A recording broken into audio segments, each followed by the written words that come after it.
start with you, Shugata, because you've been tracking this story very closely, and particularly this chronology that led to Yediyurappa's exit.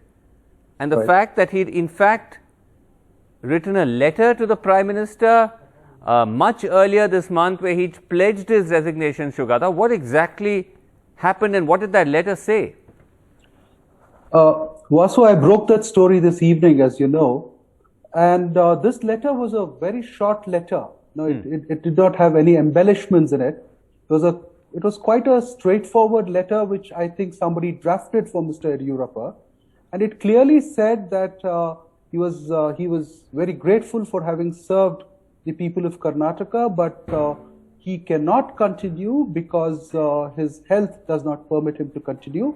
And he will cooperate with Modi to pick a successor.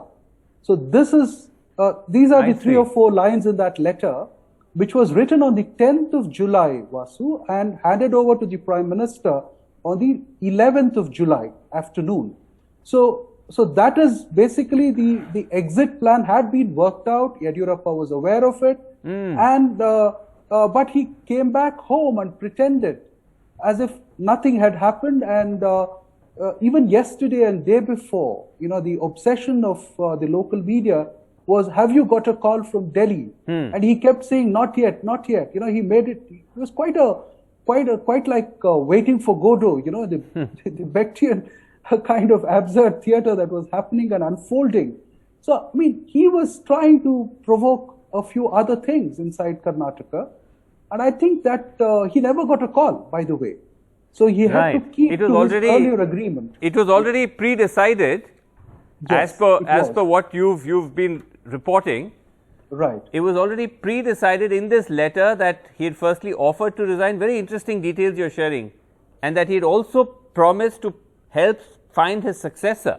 Yes. And then when he met the Prime Minister, yes, he then fixed, I mean, the date was fixed that today is the day that he would quit. Right. No, but the Prime Minister, he did, sort of try to negotiate with the Prime Minister, asking if he could do it after hoisting the flag on the 15th of August.